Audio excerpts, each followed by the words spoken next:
शाही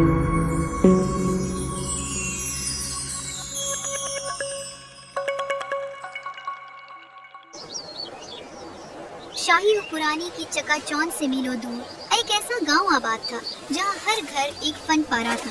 इसी वादी के किनारे लकड़ी और पत्थर के इम्तिजाज से बना एक छोटा मगर खूबसूरत घर था। यहाँ इकरा और जवेरिया अपने वालिद जैन के साथ रहती थी।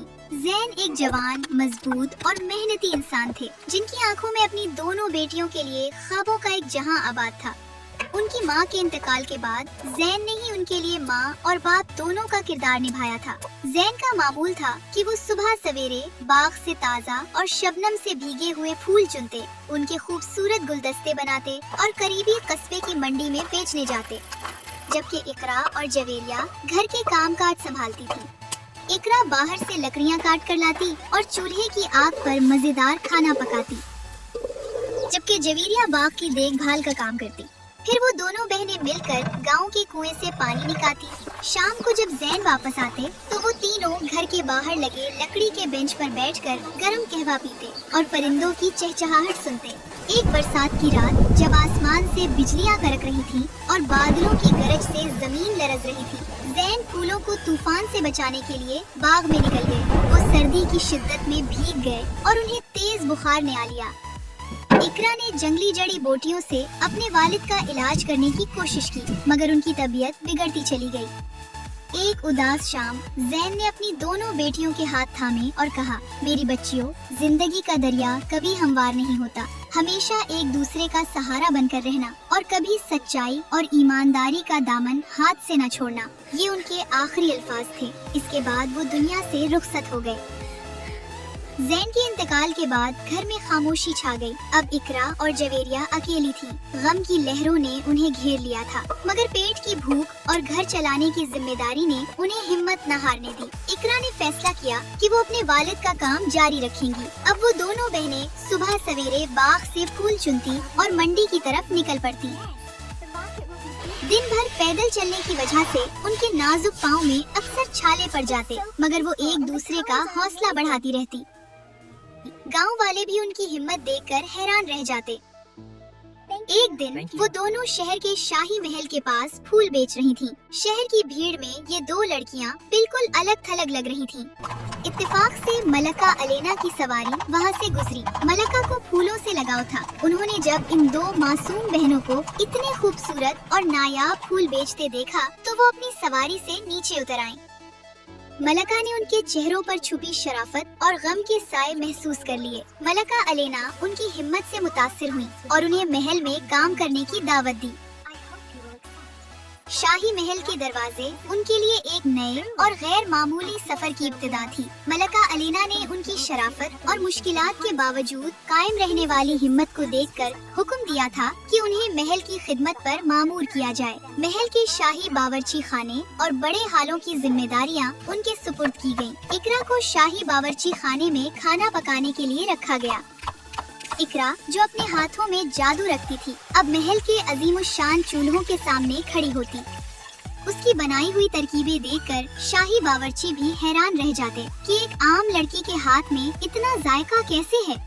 वो बड़ी महारत से गोश्त के सालन और रिवायती मीठे पकवान तैयार करती, जिसकी तारीफ मलका अलेना खुद किया करती थी। दूसरी जानिब जवेरिया की जिम्मेदारी महल के अजीमुशान हॉलों और शाही कमरों की देखभाल की थी।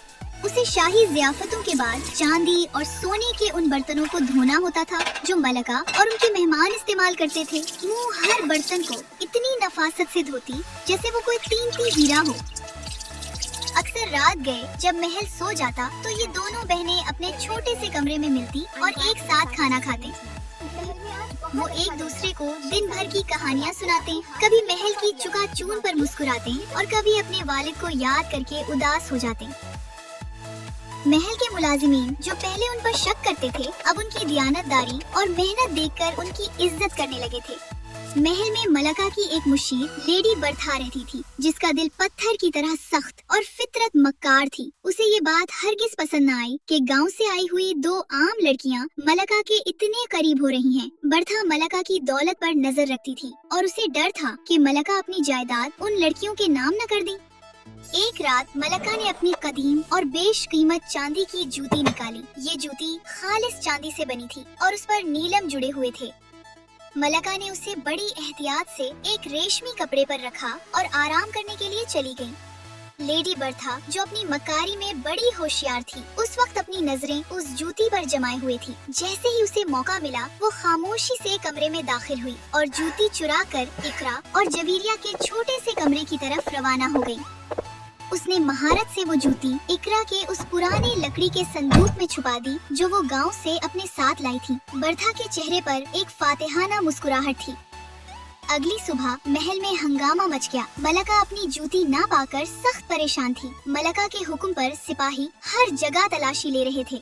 लेडी बर्था, जो अब तक खामोश तमाशाई बनी हुई थी, अचानक आगे बढ़ी और निहायत आजिज़ी से मलका के सामने झुक कर बोली, मलका आलिया, आपका गम बजा है, लेकिन शायद हम गलत जगह तलाश कर रहे हैं। मुझे शक है कि ये काम महल के किसी खास फर्द का है जो आपके इंतहाई करीब रहता है। क्यों ना आप इन दो बहनों के सामान की तलाशी लें जो हाल ही में यहाँ काम करने आई हैं। मलका अलेना ने उसे हिकारत से देखा और सख्ती से कहा, मुझे इन लड़कियों की शराफत पर कोई शक नहीं।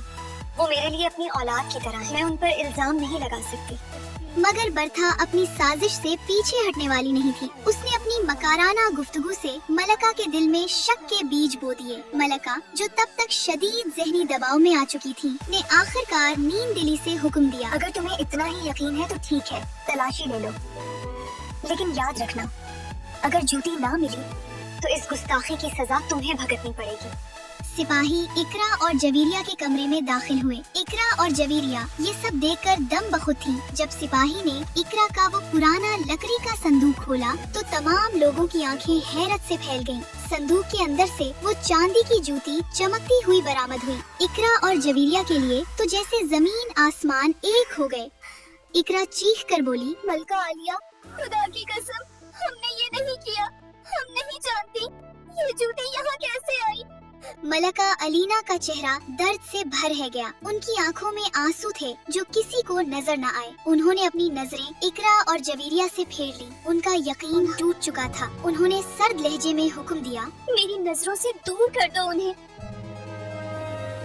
सिपाही इकरा और जवेरिया को बाजुओं से पकड़कर घसीटते हुए ले गए। जवेरिया रो रही थी जबकि इकरा सदमे में थी। उन्हें महल के सबसे तारीक और नमी ज़दा तहखाने में बंद कर दिया गया। दरवाजे के भारी कुफल बंद होने की आवाज उनके दिलों पर किसी हथौड़े की तरह लगी। महल की चकाचौंध से निकलकर वो अब उस अंधेरे में कैद थीं, जहां से निकलने का कोई रास्ता उन्हें दिखाई नहीं दे रहा था। लेडी बर्था अपने कमरे में खड़ी उस कामयाबी पर दिल ही दिल में कहकाहा लगा रही थी। जेल में दिन महीनों की तरह गुजरने लगे। जहां दीवारों से नमी टपकती थी, जेल के तहखाने में हब्स ज़दा फजा। सीढ़ियां चढ़ते हुए मुहाफिजों के भारी बोटों की आवाज और दीवारों से टपकती नमी ने इकरा और जवेरिया की कुव्वते बर्दाश्त का इम्तिहान ले रखा था। जवेरिया, जो अपनी उम्र के लिहाज से पहले ही नाजुक थी, उस कैद की अजियत से निढाल हो चुकी थी। इकरा उसे सीने से लगाए रखती, मगर उसके अपने ख्यालात महल के उन झटकों झुरोकों में कैद थे जहाँ से बर्था की साजिशों का आगाज हो चुका था। कुछ दिन बाद महल में एक बड़ी रस्मी दावत का इनकाद हुआ। महल की सजावट देखने वाली थी, लेकिन लेडी बर्था के लिए ये सब सिर्फ दिखावा था। मलका अलीना, जो अपने गम और गुस्से को दबाए हुए थी, अपने कमरे में दाखिल हुई।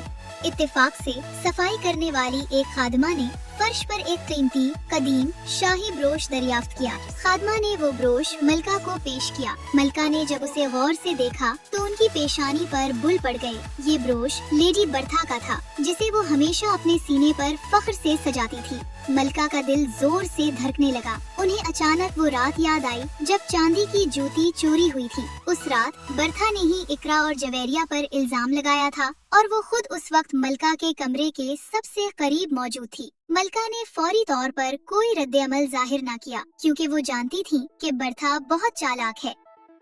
उन्होंने अपने शक को छुपाए रखा और बर्था के साथ पहले जैसा रवैया इख्तियार किया और कुछ दिन तक खामोशी से बर्था की नक्लो हरकत पर नजर रखना शुरू कर दी।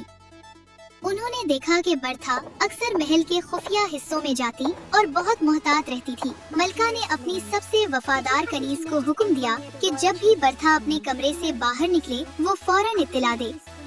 ایک دوپہر جب برتھا کسی ضروری کام سے شاہی باغ میں گئی، ملکہ نے موقع غنیمت جانا وہ فوراً برتھا کے کمرے میں داخل ہوئی۔ کمرے میں ایک عجیب سی بو تھی اور ہر طرف شاہی شان و شوکت کا دکھاوا تھا۔ ملکہ نے الماریوں اور صندوقوں کی باریکی سے تلاشی لینا شروع کی۔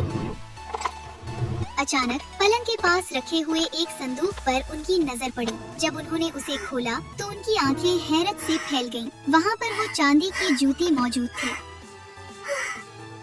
اس کے ساتھ ساتھ محل کے شاہی خزانے سے چرائے گئے بے شمار ہیرے، جواہرات اور سونے کے سکوں کے تھیلے بھی موجود تھے۔ یہ سب وہ زیورات تھے جو پچھلے کچھ عرصے سے محل سے غائب ہو رہے تھے۔ ملکہ کو یہ سمجھنے میں دیر نہ لگی کہ برتھا برسوں سے انہیں دھوکہ دے رہی تھی۔ اس نے نہ صرف جوتی چرائی تھی بلکہ وہ پورے محل کی دولت کو آہستہ آہستہ لوٹ رہی تھی۔ ملکہ کا خون کھول اٹھا۔ انہیں اس بات کا گہرا دکھ ہوا کہ جس شخص پر انہوں نے سب سے زیادہ بھروسہ کیا وہی ان کے محل کا سب سے بڑا دشمن نکلا۔ انہوں نے فوری طور پر اپنے خاص محافظوں کو طلب کیا اور حکم دیا کہ برتھا کو اسی وقت پیش کیا جائے۔